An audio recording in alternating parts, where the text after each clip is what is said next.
One thing I think makes perfectly good sense why Joe Biden picked Kamala Harris in the first place. Despite the fact that she may not be principled, she is somebody who will follow the lead of the party. And unfortunately, the lead of the party is the radical left. So you can 100% expect her to become the champion of the radical left. She will very loudly advocate for liberal judges, open borders, higher taxes, taxpayer-funded abortion. Make no mistake, she may not, on some places, look like the radical left individual that she is, but when you have no principles, you will follow the loudest person in the crowd. And there is no doubt about it that the loudest group by far in the Democrat Party is the radical left. In fact, they've taken over the entire Democrat Party, and she will follow lockstep with them. So if people do not want to see their taxes skyrocket, the borders opened up wide, liberal judges, government takeover of health care, then they need to stay far away from the Biden-Harris ticket. That's exactly right. That's what's so interesting about it. That's why if you go through her background, she's always done that. She's always caved in and gone along with wherever the political advantage is for her.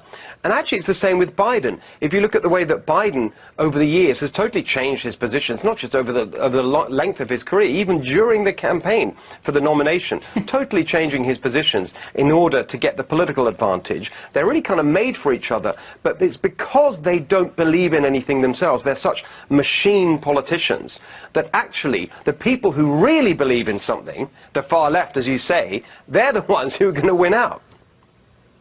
I think that's what makes them such a terrifying ticket, is that they have no principle. They'll go with whatever way the wind takes them. And right now, the wind is taking them so far to the left that what they are pushing makes no sense for this country. They want to take us so far to socialism and to everything that is opposite of what our country was founded on. If we want to continue to live in the greatest country on the face of the planet, continue to live in prosperity and freedom, there is only one choice when you look at this race, and it's Donald Trump and Mike Pence.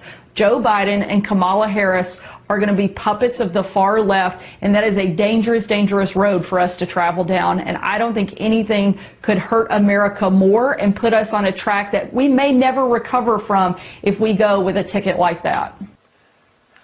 Lisa, are you there? Let's get your reaction. I want to start with the point about Kamala Harris as DA in San Francisco. We laid out the details there. And the point of imagine if that was a Republican vice presidential nominee, what the media would be doing with that story. And you hear absolutely nothing about it since she was tapped to be the vice presidential nominee by Joe Biden. It's just completely, the media are so all in for them. They're just not examining her record at all. Well, and they're not going to, and they're going to continue to give both Joe Biden and Kamala Harris a pass. I mean, we've seen that even with the launch of Kamala Harris as the VP, they repeatedly lied. They lied about trying to draw comparisons with Ebola and the coronavirus, which aren't even comparable. They also lied, as Joe Biden did when he first launched his campaign originally to run for the Democratic nominee. They lied about Charlottesville. They lied about what President Trump said when actually he condemned the neo-Nazis in the KKK. But when you look at the fact of picking Harris as his VP, it's really going to hurt him, because it's much harder for Joe Biden to try to claim that he's a moderate when he picks the most liberal senator to be his running mate. And where that's going to hurt him the most when you're talking about targeted messaging is the Rust Belt states. It's states like Wisconsin, it's states like Pennsylvania, it's states like Michigan, particularly when you drill down on issues like energy. When you had Joe Biden say that he wants to get rid of fossil fuels, you look at Pennsylvania alone, that means a loss of 350,000 jobs that are supported by oil and gas, and that state alone. Not even talking about the impact on the country as a whole. Increased energy costs for Americans across the country, shipping jobs overseas, impact on manufacturing. So if you're those blue-collar workers who defected from the Obama administration, defected from the Democrats, and voted for Donald Trump in 2016, why would you go back to that? Why would you go back to the regulatory onslaught you saw under Obama and Biden, their war on coal and the war on energy, war on jobs in America for hardworking blue-collar families.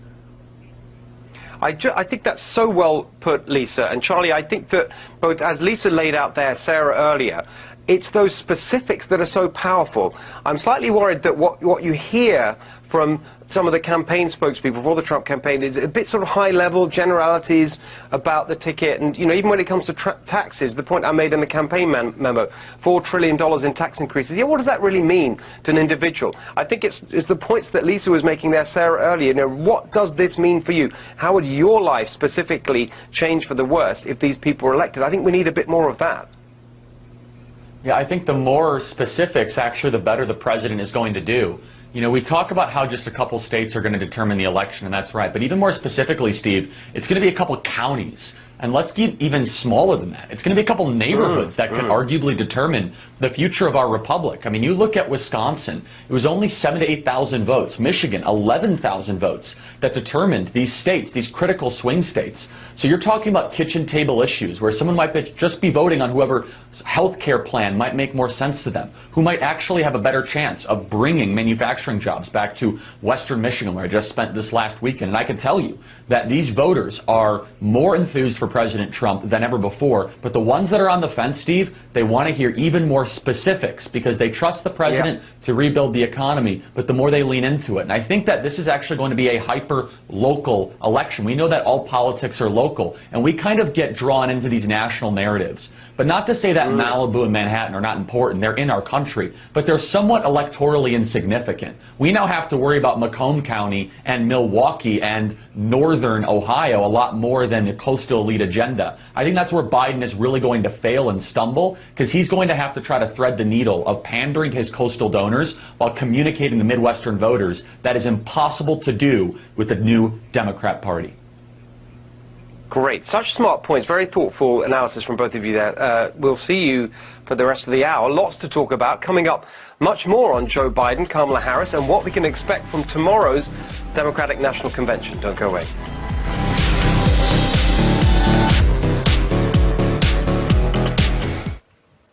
Welcome back. Just 24 hours from now, the Democratic National Convention will be in full swing, if that's what we want to call it, where the left will fawn over themselves with manufactured unity. But just today, far left, Bernie Sanders let the cat out of the bag on what's really going to happen if Biden wins in November. Take a look. The day after Biden is elected, we're going to be working with the grassroots in this country, with working people, with people of color, with young people, to stand up and fight for an agenda that works for working families, not just the 1%. And that most certainly includes Medicare for all. So there you are. I mean, and he said that a number of times. I saw in other interviews as well. The day after Biden is elected, as he hopes, is going to be back to what he's fighting for. And I want to come back, Lisa, to the point we were discussing earlier, which is that because Biden and Harris don't really believe in anything, they just respond to the pressure. All the pressure is going to be coming from Bernie and his crew. Well, and we've already seen that with Joe Biden. I mean, he supported the Hyde Amendment for decades. He was opposed to taxpayer-funded abortions.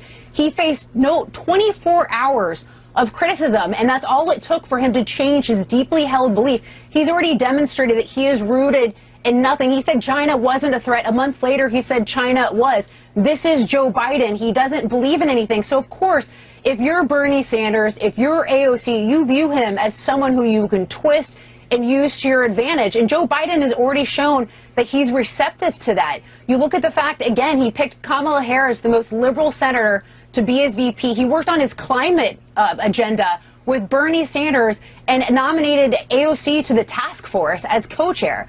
So he has already demonstrated to these individuals that he is receptive to their liberal policies. So there's no other way to view what a Joe Biden administration would look like besides extremely liberal.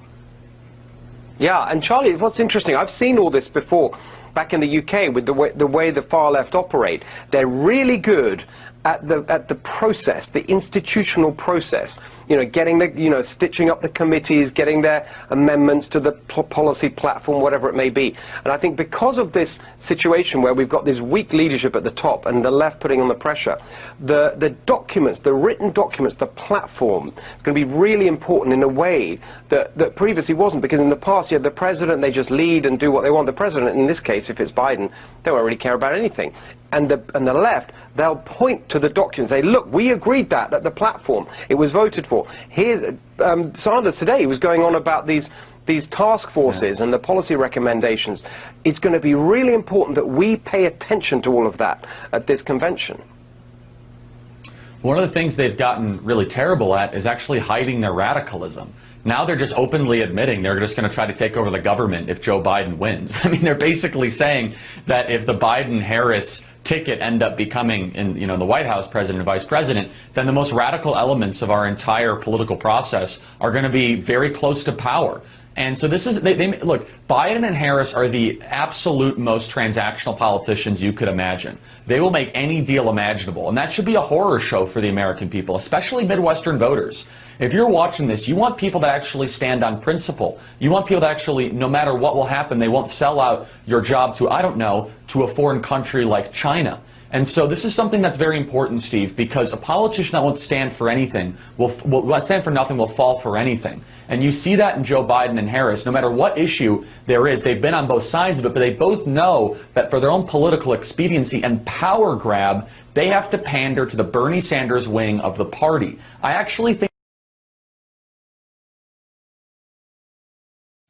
Well, I think we're going to leave it there for a moment. We've got lots more on all of this later in the show, but my kind of point that I want to underline is that it's going to be so important to convey the details, as I've been saying all night, the details of the policies, the spending plans, the tax increases, how it affects you, what's in the platform, how that will affect you, what industry you're in, and so on. And that's something that we're going to be doing on this show every week between now and the election, because we've got to understand the consequences, the practical consequences of the agenda that's being put forward. All right, coming up, Kamala's corruption, Joe Biden's corruption. We've got the perfect guest to break it all down next.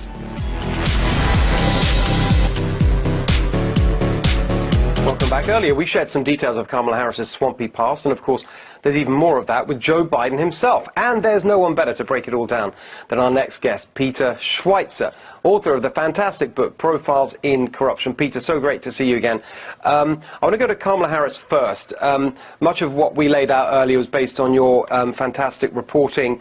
I just want to ask you whether I'm overstating it. I mean, it seems to me, especially the comparison with Amy Klobuchar. Amy Klobuchar, district attorney in Minneapolis, had a problem that when the George Floyd situation arose, basically her past as a district attorney disqualified her almost overnight from being in the running to be vice president. And yet you've got this situation for which Kamala Harris has no explanation as far as I can tell.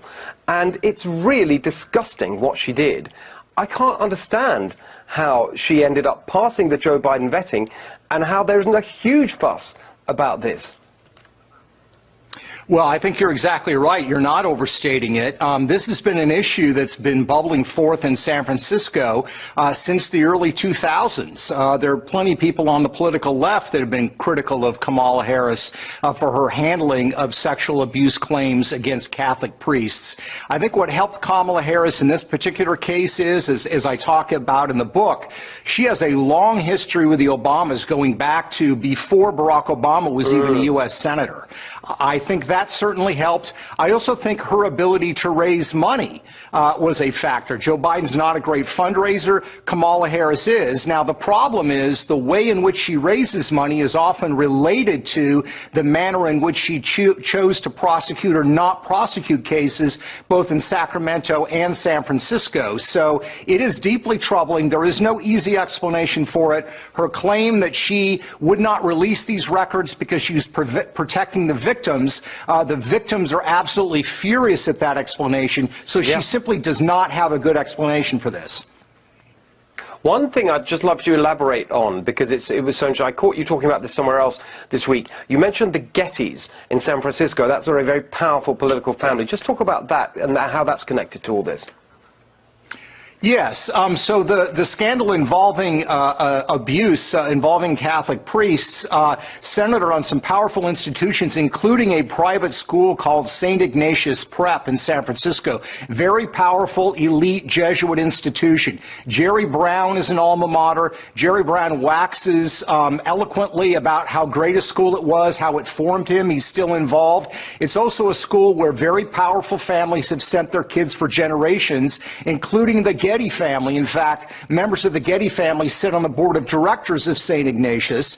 And based on other records that are available, St. Ignatius has had a major problem in this area going back decades. So we're not only talking about Kamala Harris getting donations from people that were lawyers representing Catholic Church institutions in these cases, we're also talking about very powerful families that ended up getting behind her candidacy, being connected to these institutions that were in the crosshairs of this investigation by her predecessor. I think there's a lot more on this. We're going to keep digging. Just very quickly, Pete, we don't have a lot of time, but just on Joe Biden, his terrible swampy past. What would you say, just in terms of a headline, is the area that we should be paying most attention to with his corruption in the past? It's the breadth and the depth. You've got 5 members of the Biden family involved in corrupt behavior. I've never seen that many family members with a political figure. At the same time, it's who they're doing the deals with. We're not talking about a paving contractor back in the home district. We're talking about deals with the Chinese government, which is America's chief rival on the global stage. That is who their commercial ties are with. Those ties did not exist before Joe Biden became vice president. They became very profitable for the Biden family as a result of the fact that Joe Biden was steering China policy. That is unprecedented in my mind as well. Deep commercial ties with America's chief rival on the global stage, and now he's seeking the presidency. All right, well, Peter, thank you so much. As I say, lots more to dig into. We'll be doing that with you over the weeks ahead. It's so important. Thanks for all your work on this. Coming up, reaction from Lisa and Charlie. Don't go away. LA's. Welcome back. We're back with Lisa and Charlie. Charlie, let's pick up where we left off there with Peter Schweitzer. Joe Biden, his corruption, especially China. We used to talk a lot on this show, and you were part of it, Joe China. And I think it's time we really put that right back at the top of the agenda as the election approaches. I mean, it's more important than it was when we talked about it last year when he announced, Steve. I mean, right now we are still suffering the consequences of the Chinese Communist Party's deception and how they covered up for a virus that became a worldwide pandemic that has killed 160,000 Americans. This is because of the Chinese Communist Party. So the question needs to be asked, out of the 2 candidates, which one of the candidates' son flew on a government plane to help secure $1.5 billion that he was not qualified for, while that individual went and wined and dined with Xi Jinping, Xi Jinping, the same leader who is responsible for the deaths of Americans and the economic catastrophe that we have lived through? That is Joe Biden. The Biden entire family business, if you will, for the last decade, whether it be his brother or his son, is getting close to power and being able to benefit monetarily from that power. And China is just the beginning of it. We know all about Burisma, and we're finding out more about it. But China in particular, Steve, this is a winning issue, especially in the industrial Midwest. When those plants went overseas, the Biden family got rich, and they said nice things about the country that inflicted this virus on our country. So, Lisa, I think it's interesting. If you take that and you add it together with what we've been saying and revealing about Kamala Harris, both of these two, they're machine politicians. They do what the donors tell them. You put that together, that's a powerful drain the swamp kind of argument this time around, just as it was in 2016, don't you think? Well, 100%. I also just think Joe Biden tries to act like he is this nice guy. That is how he's perceived by the media, but he's not. And I'll give you 3 examples. The first is what Charlie just laid out, and Peter, about the clear conflict of interest of his son profiting off of his vice presidency. Joe Biden knew, and he didn't care. He didn't care because it didn't impact him, and his son was getting rich. So that's the first. The second is launching his candidacy off and continuing to peddle a blatant lie about what Donald Trump said about Charlottesville. He explicitly condemned the KKK and the neo-Nazis, yet the media has peddled this lie, and so has Joe Biden.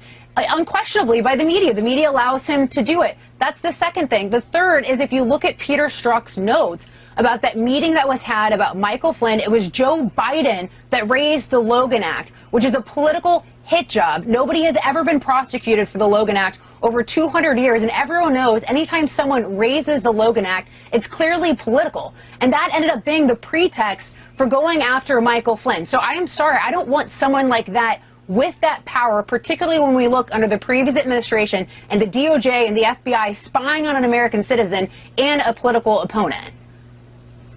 Huh. Really great. I mean, there's a lot there. I mean, this whole show, actually, I mean, as we're talking, it just shows how much there is, right? No, but it's true, like how many different specific points that there's a real target-rich environment, this ticket. And I hope the campaign, Trump campaign, really kind of gets fired up about it. All right, coming up, there's some more targets. As promised earlier, Kamala Harris's tyrannical treatment of staff. We've got the details next.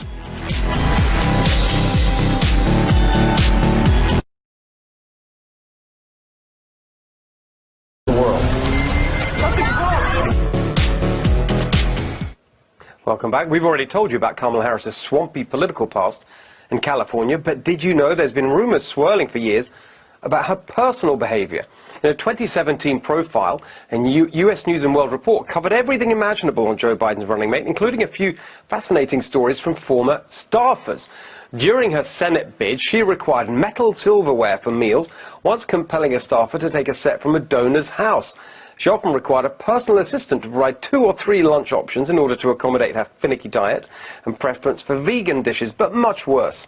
She once, for example, was witnessed berating an aide inside a Washington elevator after a car dropped her off at the wrong location for a breakfast with Labour leaders. Well, I suppose at least she didn't scream at an aide for forgetting a fork and eating her salad with a comb and handing it back. Remember that Amy Klobuchar story? Look, Charlie, I don't know. I don't want to make any of this not a campaign issue. The reason I wanted to share some of this with our viewers is that the media is so rude all the time about President Trump and his personal behavior. These Democrats are no angels either. Yeah, I mean, look, we're all human beings. You're in these tense moments. I just think it's so insanely unfair the way that the president gets held to the standard. I mean, no other president has had to have every single micro decision ever put under a microscope while you're running the entire country. Judge it by the policy results. I mean, when you're in these tense situations and the president is able to, I don't know, deliver a historic peace deal between the UAE and Israel, which, by the way, the entire activist media is trying to ignore, which is one of the most significant peace accomplishments in the last 100 years in the Middle East, thanks to Jared Kushner and President Trump. But they're so focused on one person that's leaking something outside. It's outrageous. So I don't know what to make of that, Steve. I mean, I think that some of this stuff, sometimes you'd have disgruntled employees, but I think it's fair game considering how they've treated our president. That's right, Lisa, isn't it? I mean, it's just the lack of fairness and balance here.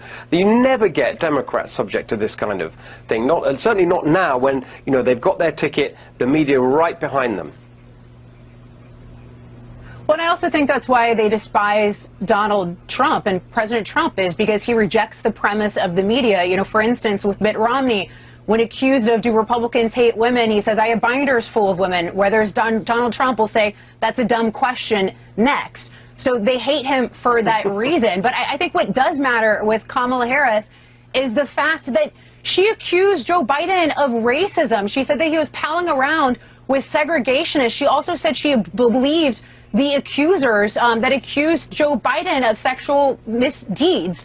So either A, she is perfectly fine with being on the ticket with a racist and a sexual predator, or B, she is perfectly fine with slandering and maligning someone with those terrible accusations for political expediency, and neither of those serve her well as an individual human being or a vice presidential nominee. So I do think voters will look at that and question who she is, question, can I put my faith in this candidate to follow through with the things that I'm being promised? And the answer is obviously no. Exactly, and they never examine their character. I thought also fascinating to your point there, just Lisa, when she was challenged on this, her response was, "Oh, it was a debate, just a debate." You know, that was her answer. Like, "Oh yeah, I just make things up, say things I don't believe." That's politics. Do you know what I mean? It just revealed what an actual, you know, machine politician she really is.